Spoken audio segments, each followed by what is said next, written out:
Welcome to Your Brand Amplified, the podcast where we interview marketers, publicists, and brands to learn their stories, what makes them tick, and tips and tricks that make a difference. This is Annika Jackson with Your Brand Amplified, and today I have Taylor Frame, who's the co-founder of Focus Funnels. Taylor, you focus on e-commerce growth now. You've worked with so many different companies, but before we get into that, I'm so excited about this conversation because I know that the world of ad buying and selling and funnels has changed. It's going to continue changing a lot going into 2024. But before we get to that, let's talk a little bit about your background. How did you get into this field? I know you've been in sales, you've had a lot of different roles in your previous life. Yeah. And thank you for hosting. I'm really excited to be here.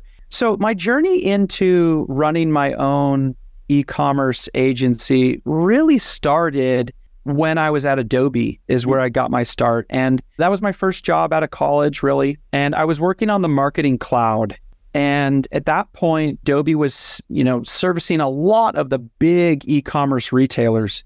Mm-hmm. So the customers that I was supporting were like Gap, Men's Warehouse, Restoration Hardware, REI, J.Crew. And with all of those, that dipped my toe into the world of e-com. Got it.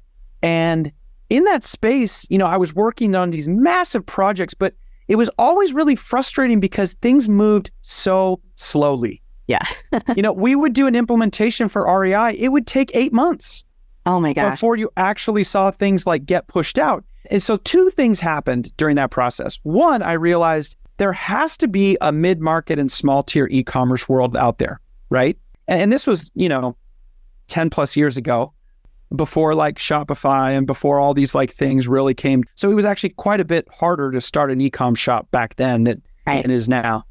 But the second thought I had is we're selling these enterprise level tools to these big players. Really? What if we took even 50% of that technology and expertise and applied it to the mid-market and the small tier? Nice. What would happen to those business owners? Oh, yeah. Right. So that really kind of fueled me and got me thinking. And then it took me a couple years to get to the point where I could start my own shop. Mm-hmm. But once I did, that was really that journey is how can we take that enterprise level expertise, technology, and apply that to the small business owner? Wow. Who is the person who really needs it the most and who might not have big budgets, but who has more flexibility and nimbleness to say yes, make decisions, and move faster, right? Yeah. And those type of relationships are so fun. So for example, you contrast REI implementation in 8 months, right? Mm-hmm. With a lot of my customers now, they'll take our stuff. We start seeing results in 7 days. Oh my gosh. And then from there, we're changing their business, radically changing their business in 6 months to a year. We've had brands that'll come to us doing $30K a month. Mm-hmm. And in a year, we'll take them to $30K a day. Yeah, it's insane how this stuff works when you do it right. Yeah, definitely. And so when clients do come to you, are they typically already at a space where they've figured out who they are as a brand, their customer personas, all of that? Or do you have to go back? Because I know in the world of PR, a lot of times I've had clients who are like, we're ready for PR. I'm like, no, you're not. we need to take a step back. Your logo is not your brand. You're like, but I paid for it on Fiverr. Yeah. No, I told you. So our perfect avatar is someone that's doing $50K a month to $500K a month. Okay. That's if we can get that type of client that comes in, they've got a little momentum. There's still so much to learn and test, but we're not starting from the ground floor. We can take those brands to the moon. We've had so much success. Now we have a lot of customers that come to us just starting out, but they have resources. And they're like, look, I'm willing to invest in this brand. I want to get momentum very quickly.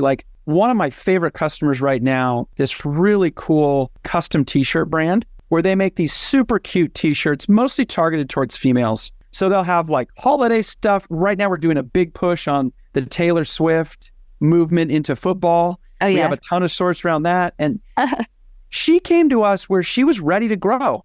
So in the first 3 months, we took her from doing $1,000 a month. She now does close to 60, 70K a month in revenue. Wow. But she had resources. She had a team ready to print and design. She knew she could fulfill. She was ready to grow really fast.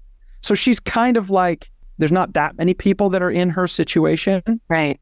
So, but that ideal space is like, hey, we've got a brand, we've got a little momentum, and now we just need to figure out how do we acquire new customers. That's like my dream scenario.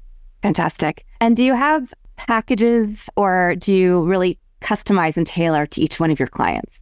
We have general packages, but everyone comes to us with such different needs that we kind of have to customize things. But essentially what we do is we are a full funnel shop, meaning we do content, creative, copywriting. Nice. We do all of the ad buying strategy, and then we do all of the landing page or website development. And then we even do nurture marketing. So typically that's SMS. We don't love email, but we do a lot of SMS. So we're full stack. Yeah. So people can come to us and be like, I want to acquire new customers. We're like, great, here's exactly how we're going to do that. And they really don't have to give us much to get us rolling. Amazing. Yeah, I work in marketing with adult education and workforce development, which is a little bit of a different market, right? We're trying to get students. But we do some awareness campaigns and building and lead gen and some of the same things that you're talking about with nurturing and the funnels and all the touch points and all of that stuff. But I'm really curious because I just heard you say that email marketing is not something you love. And I've had other people say email marketing because we know the landscape's changing with third-party cookies and the way that ads are served and all of that. I know email servability is also changing. But a lot of people argue that your owned media, so your website, your blog, your email list is going to be more and more important. So I'd love for you to unpack that a little bit and why you prefer SMS versus email. Yeah. So let me quantify that because I think that was an amazing differentiation that you caught into, Anika. So we work mostly with physical goods. So these are dresses, beauty products, health and wellness products, apparel, accessories, right? Baby goods, right? So they're all tangible goods. We have found that email is a great place. SMS is like literally 10 times better if you do it right. So for a lot of our brands, they're doing some email and it's maybe driving 5 to 10% of their overall revenue. When we bring in really well-managed SMS services for these brands, we can usually get 15 to 20% of revenue boost that was completely not existent. Yeah, that's a substantial difference. It's significant. The ROI on SMS is much higher. Now, once again, you have to do it right. Yeah. There is a wrong and a right way to do SMS. And when you do it wrong, you do not get any of these results that I'm talking about, but it is incrementally. As an agency, just from a logistics perspective, there is very low profit margins on email. Okay. Because it's so much work. You have to design each email. You got to copyright it. You got to build the sequence. You got to there's a lot of things. So that's one of the reasons I don't love email from a delivery perspective is from an agency point. It's not a great addition to our service. Right. And it requires significant manpower. And it's really easy to get wrong. And it's also, if you go into your spam filters or people mark you as spam or bounce backs, all of those different things. Yeah, the catch-all emails, which we all have. So to answer your question, email is still an amazing channel. And if you're I see email in two places. I see it as middle of funnel, educating people before they make a choice, right? Especially in your case where you're pushing online education, career development. That's not something that people decide overnight. Yeah, exactly. That's probably a 60 to 120 day buying journey where they're thinking about it and then, trying to do the research and so email is going to be amazing for that. So that's the first part. Email sits in that middle of funnel. It also sits bottom of funnel after they've made a purchase. Now we're nurturing them to make the next purchase. Yeah. Right. So that's really where I see email sitting. It's an amazing tool. We just, from an agency delivery perspective, we don't love it. Okay, I have a hypothetical for you. That's actually, because I'm one of the people, I'll scroll on Instagram or Facebook and I'll see something I like and I'll click on it and I'll give them my email address and my cell phone number, even though I haven't made the decision. I'm still in the research phase. Yeah. the awareness building, trying to figure out if I like this product over other products. But then I get turned off by the number of times they text me or the number of emails I get. And then I just say, you know what? I'm just going to like save the ad, right? I'll bookmark the ad, but I'm going to tell them to stop texting me and stop emailing me because I'm not quite there. And it's probably something I want to get, but I haven't made that purchase decision. So what would you say that the people who are using that strategy and then turning off consumers, like what could they do better? Yeah. So let me take a couple perspectives here because that is an amazing use case. No, it is. It's phenomenal. So let me take the first perspective as the consumer, right? Your number one goal is I have a problem that I need solved. Right. So we do a lot of baby and mom products, which I'm a dad of 3 kids, so been through this process multiple times. Anything I can do to make my life easier as a parent, I will pay untold levels of money. And so one of my favorite products that we've marketed over the years is a weighted sleep sack. It helps people put their children to bed. The children stay comforted. They stay asleep longer. It's a really cool product. Nice. And so from the consumer's perspective, you have this problem and you start to engage this brand. The number one thing you want is education and information that this is the right tool for the job. Yeah. So the reason you're getting turned off is most likely because the texts and the emails you're getting are either all sales promotions. Exactly. Or they're like, me. They're just talking about themselves, but not in a value-based way. Right? So from the consumer's perspective, the reason you signed up for SMS and email is you're like, I want to buy this product, but I need a little bit more information. So now let me switch gears. From the brand side, I need to have a separate funnel for you where you saw an ad, you engaged with us, and now you say, I'm not there yet. Help me resolve some of these concerns. So let's take this sleep sack, for example. It was an expensive product. It's like $100.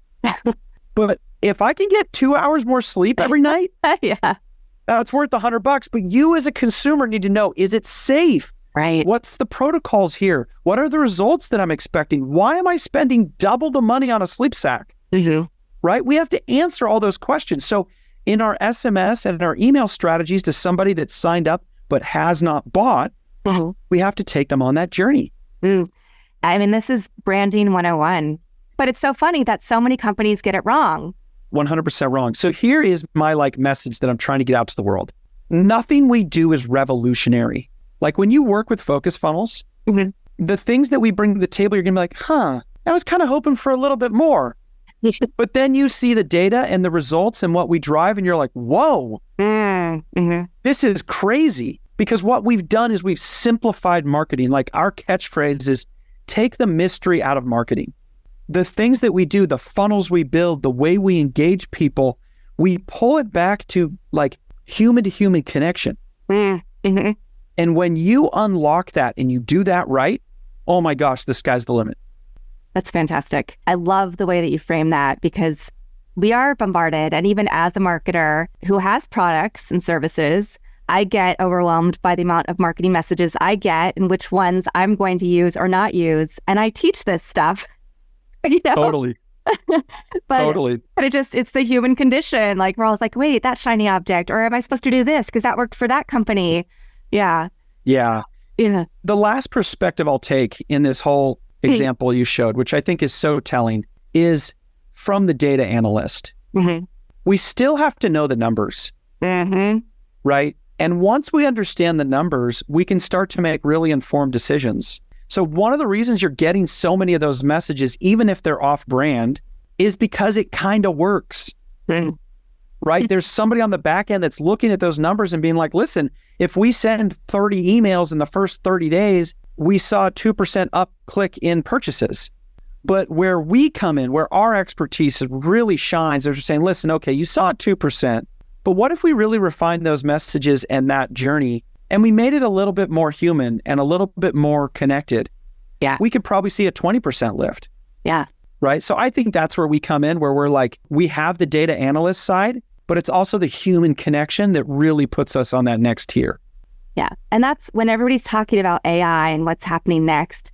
that human connection is something that AI cannot replicate. So I feel like there are going to be more jobs, more, quality control, that kind of stuff in the future, and jobs that we don't even know about yet because, those are great tools, people can see through them. And so I'd love to hear, what do you see as the trends? Because I know you said, but you started before Shopify and all these other tools that make things a little bit better. But then we saw the pandemic and we saw small businesses have to move to digital 7 years before that was forecasted. And now we see AI and we see all the, privacy laws and the way that people get served ads and all these different things changing. So how do you keep that consistency and focus in your funnels with the brands that you work with? Yeah. So one of the overarching principles that we always talk about with our brands and that we hammer over and over again is, why should I buy your product? Mm-hmm. Like, out of all the products I can buy on the market right now, why you? And we help brands answer that question in a really resounding way and help them connect with that consumer.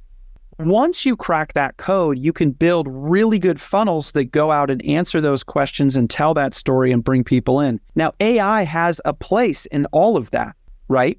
So my team, we use a ton of AI tools. It allows us to move faster. It allows us to spend energy, because we all have a certain amount of, let's call them energy nuggets every day, right? Yeah. We have let's say 100 energy units that we can use. I want my team to be using those 100 energy units at the highest efficiency. Mm-hmm. So when you think about starting a project, starting is the hardest part. It's like, hey, we're going to write 50 pieces of copy for this brand. Like, okay, pull out a piece of paper and you're like, I don't even know where to start, right? So there went 50 energy units, right? That it just blasted out. If I could get a starting place in 30 seconds that then allows me to take my expertise and my experience, and now I'm using my energy units in the highest, best way possible, oh my gosh, now we're changing the game. So now what used to take 2 hours, I can do in 30 minutes, but the outcome is 10 times better. Yeah, amazing. I want that for my team all day long. So I'm a huge fan of AI. We've been using it in a ton of places in our agency, and it's making my team faster. It's making my team smarter. Mm-hmm. It's allowing us to execute better for our clients, and it's solidifying their job here at Focus Funnels. Yeah. Because now instead of 5 clients, they can serve 7 and they're not overwhelmed. Wow. And I'm like, all day long, I'm going to invest in that person because they're using these tools to make themselves and their results stronger. I mean, that's a no-brainer. Yeah, absolutely. When you moved from being an employee to being a founder, what was that transition like for you? About as scary as it gets. Was this pre-children and pre-dad life? It was not. It was my wife and I had one child, and I made that jump from corporate into this. Now, for the first 6 months, I built Focus Funnels as a pure side hustle. Yeah. While I was working at corporate. And then I finally made that jump and had the revenue enough where, we weren't living on the street. But that first year, even the first 2 years, I think anyone that started their own business, there's always this fear that everyone's going to leave. I'm going to be broke. My team's going to walk away. There's always that fear. And I think that's definitely not talked about enough in entrepreneurship. Most people, when you look at a lot of the gurus online, they're posting pictures in front of exotic cars and private jets. And for 90% of entrepreneurs, that's not how it is. And that's not necessarily what we're looking to achieve either. No. No. So I think, one of our core mission that I don't think we do a very good job of telling this story at Focus Funnels is, but we work almost exclusively with female entrepreneurs. Oh, wow. So most of my customers are actually moms that are raising kids. Totally. You get it. Raising kids, managing a family. Maybe their husband works. Maybe they're single. They have a lot of pressure on their shoulders. Yeah. And one of the things that we've done a really good job at is enabling their businesses to be profitable and to grow so that they don't have to go get a 9-to-5 job, and that they can work flexible hours, so they can do pick up and drop off and play with the kids and have that connected time, but then jump on the computer when the kids are done, pound out 2 or 3 hours of work. Right. My team's there on the other side, aggregating that stuff and then executing over the next couple days. So that's one of the big things that we're doing here at Focus Funnels is we're helping small business owners actually get profitable and do stuff that is like enterprise level, but for your small mom and pop shop. And that's pretty cool. That's really cool. It's really fantastic. What kind of investment do you see that somebody needs to have? Because I had people on my podcast who have programs where you can do $1 a day on Instagram or Facebook and make a difference, and other people who only work with larger organizations. And I know you have your sweet spot, but you also do work with the bootstrap businesses. Yeah, we'll take on new brands. We're particular with our new brands. Like if you're just starting out, we definitely need some cash or a lot of time from the founder. Right at the beginning stage. Yeah. Because there's two levers we can pull in marketing. One is sweat equity. One is dollars, right? Those are kind of your two main levers when it comes to growing a shop really fast. So for new brands, it's got to be, they've got some sweat equity, they have a little bit of money they can invest, and they've got a product that really is a differentiated product. Like if you're launching a face serum, going to be a rough journey. Yeah. Right? But if you've got something like, hey, we have this thing that does this one particular thing for this very unique niche, okay, I'm all in. Let's build that. Yeah. But if it's like, hey, we're doing something along the lines like, I'm going to launch a natural deodorant. I'm like, okay, that's a long journey. Like, and we're going up against some really big established players. So that's going to be harder. So we're very particular with the bootstrap brands, but we do have packages and like ways to scale them. But really that ideal customer is someone that's doing a little bit of revenue and has seen some momentum and just really to take things to the next level. Yeah, nice. Yeah, and you also talked about mostly working with people who have a physical product. I did see on your website that you work with people who are coaches as well. Is that part of your business that you're keeping? Also with the women folk, working with a lot of women entrepreneurs. I know that a lot of us fall into the coaching, or we have an online program, or we do podcasting and workshops, or whatever we do. Yeah. So I'd love to hear a little bit more about that part of your audience as well. And if that's something you're looking to keep or looking to grow or phasing out. Yeah, so online coaches, consultants has been about 20% of our business for the last 2 years. And we kind of got introduced to it during the pandemic, like a lot of people, a lot of our founders like, hey, I'm going to launch this thing. We're seeing that the digital course, digital education space has become a tough space. I think there's two things in factor. I think the consumers are a little burned out on online courses. And the people that are investing in courses are being very particular about the courses that they're buying. Yeah. And what that means is they're needing to be nurtured and sold way more than they used to be. But that process of being nurtured and sold is expensive. So a lot of these small time players or ones that are kind of like bootstrapping, it's hard to get that momentum in the ad space. Right? So it's a space that we're keeping our eye on. We still have some customers there, but it's shifting a lot. Just in the last 6 months, we've seen some pretty massive, like for example, I'll share this one tidbit. We're seeing that webinar funnels aren't working anymore. Interesting. Like that's just one thing. So webinars for the last 2 years, crushed. You run an ad, people come to a landing page, they sign up for a webinar. Maybe it's an evergreen, maybe it's a live event, and people convert off that. That used to just print. Like it was insane. Now, no one signs up. Wow. And so like there's things like that are like shifting. So now we have to shift that model, and like that can once again be expensive and difficult for small shops. So it's still a space that we play, but really our bread and butter is all e-com. And that leads perfectly to my next question, which is paid ads. We know the landscape's continuing to change. If people don't allow tracking, then they're being served ads that are not necessarily to the ideal customer avatar. I've seen that myself, like with my partner, and he had turned it off, and then he started getting all these really weird ads, but then he would look at them, and so it served him more. Right. And he's like, this is not my political party. And, it's good to know like what's going on that side, but this is not like anything that I want to buy. Right. So how have you seen that shift the paid ad ecosystem, and what do you see with paid ads today and moving into the future? Yeah.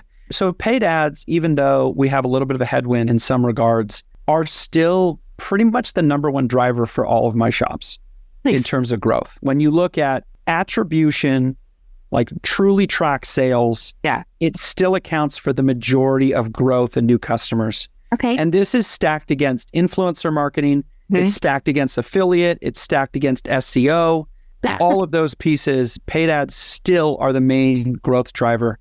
And so we have a lot of faith in this because it's grown my shops. Like I have multiple customers this year that started out at doing like 30 to 50K a month and are now doing that every other day or every day in revenue. Like we're talking significant, massive growth. They would have never gotten there without really well done paid ad strategies. Wow. So here's some things if you're thinking about paid ads that you need to have in line. The first one is you have to get really clear on what problem your product solves. You got to know that inside and out, and you need to test different hooks. So let's say, for example, with this weighted sleep sack, we need to test a hook on it's going to allow your baby to get better sleep. We need to test a hook that it's going to allow the parents to get more sleep. We need to test a hook that it just comforts and soothes the baby so that the baby feels better about things. Healthier baby, healthier life cycle. They're going to eat better. They're going to develop faster, right? We also need to test a hook that this is something that allows the whole family to operate more smoothly, right? There's all these sales points. So once we identify the problem we solve, we then need to test the hooks. So this is called positioning. We need to get that positioning dialed in. The third thing we need to lock in on is who are we serving this ad to? Like, what does that audience look like? Now, our ability to target things has gone down a little bit, but not as much as people think. Facebook still understands all this data. They just can't share it with us as much as they used to be able to. Oh, okay. So we have levers we can tweak. And for the people that really know how to do this, we're still getting the targeting and the audience demographics and the ad in the right place at the right time, even before iOS 14 changes. And this is where true expertise comes in. Yeah. So we're managing like well over $2 million a month just on Meta alone in ad spend. Like there's a lot of learnings that come in from that volume every single month. Right. And so when we're able to tweak campaigns, we're looking across 50 plus brands, millions of dollars of ad spend, and we can start to see, okay, our targeting is actually really dialed, or for this brand we're missing, let's change it. So you've got to have a good product that solves a problem. You got to be able to talk about that. You got to position your product well, and then you have to serve that ad to the right audience. You get those three things in line, you're going to be successful.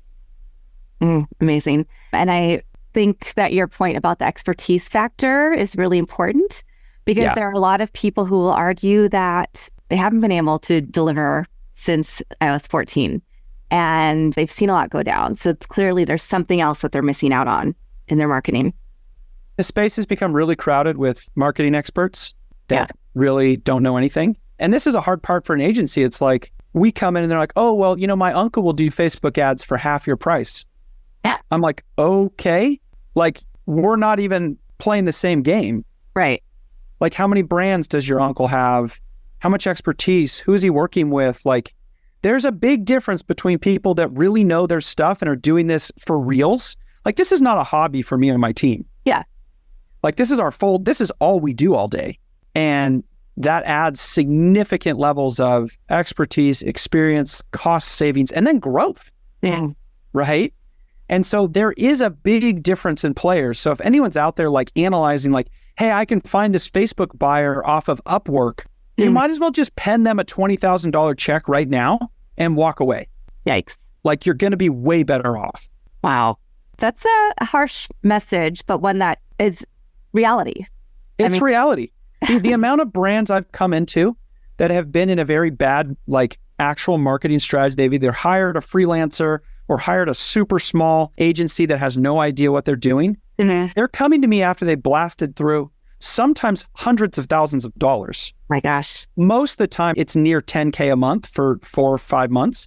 So that's 50, 60 grand from these small brands that don't have massive budgets. Right.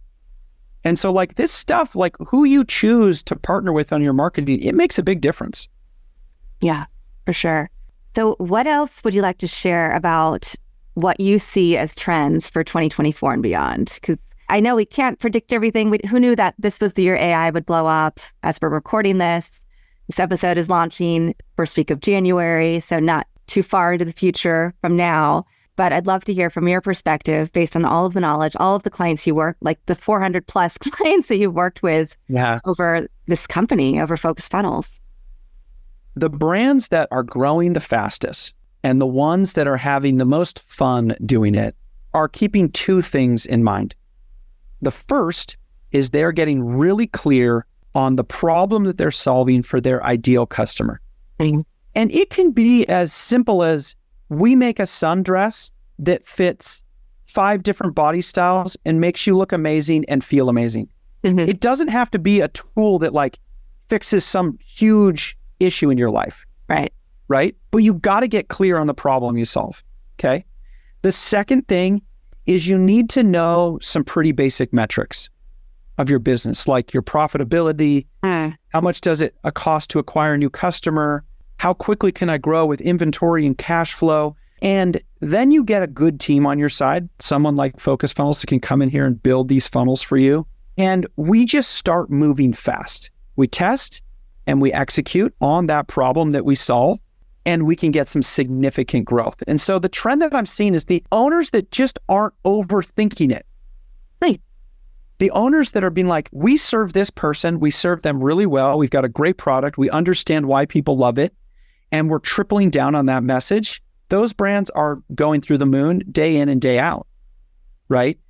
But it's when the owner is looking at like 400 different metrics in their business and they have decision paralysis and they're not testing and they're overthinking their funnels and they're spending way too much time doing data analysis, not enough time connecting with humans. Yeah. Those are the ones that have the hardest time growing. Yeah. So keep it simple. Have fun with it. Remember that there's a human on the other side of that ad that's going to buy that. Yeah. I'm loving your example of the sleep sack because I do have little nephews. My daughter's older, but I've also been looking at those for myself, the adult versions. Yes. I'm like, this resonates with me, even though I'm not the toddler or the baby that you're talking about. So I love that. I love that. Yeah. So hopefully this, like if anyone's listening here, just gets a chance to see like, you got to go back to the simple stuff. You got to get back to that human connection, building the right funnels. And if you do that, you can have significant growth despite the headwinds. So a lot of things to think about, but keep it simple. And there is still a lot of exponential growth available in the market. 100%. Nice. So, Taylor, I know that on your website, you have some tools that people can utilize, whether they are e-commerce or not. So I'd love to hear a little bit about that. Like what can people expect when they go to your site? Yeah. So on our site, there's a whole host of things. We have some really low cost things that if you're just looking to get a feel for where you need to go next, like we'll audit all your Facebook or Google accounts. We'll go in and do a whole website analysis for you. And those are like a couple $100. So if you're like just at that base level and you're like, where should I go next? Right. We can help direct you in the right direction. And we are very honest in the fact that if you're not ready for paid ads, we will tell you you're not ready for paid ads. Love that. And have you do some things and then come back to us. So we have some very low cost things. We even have some podcast episodes that talk through some fundamentals of what you need to be thinking about. And then of course you can book a call with someone on my team and we can walk through your business and get a really good feel for what you need. Maybe it's website work, maybe it's content creation, maybe you're ready for an ad buying strategy. There's lots of different things that we can do. So it never hurts to book a call and just chat with us because you're going to learn a ton and walk away with a lot of value. Awesome. Well, I know I'm like, what can I do in the new year that's going to be a physical product so I can work with you guys? I love it. Develop something. Yeah, exactly. So I've really enjoyed our conversation. I'm looking forward to staying in touch and have some ideas for things for us to do in the future together. But last question I want to ask, do you have a favorite quote, family motto, a mantra? Yeah. You know, I'm going to butcher the quote, but there's this quote by Theodore Roosevelt that talks about the man in the ring, the person that's in the fight. And it resonates with me and any entrepreneur that's like actively doing it. From the outside of the ring, it's really easy to look in and be like, oh, they should have thrown that punch, or say they should have dodged that, or why couldn't they see that coming? But for the person in the ring, like they're engaged in the fight. They're the ones that are out there, you know, taking the swings, taking the hits, being there part of that process. And I think there's a lot of nobility and honor in that. And for any owner out there, it's cool to own that. Own that being like, I'm doing this. And you're always going to have people that sitting on the stands that aren't in the fight that are going to have an opinion about what you're doing. It's best to ignore what they have to say because they're not even in the game. Right. Love That's one of my favorite quotes. I, once again, kind of butcher it, but if you look it up, It's a really cool quote.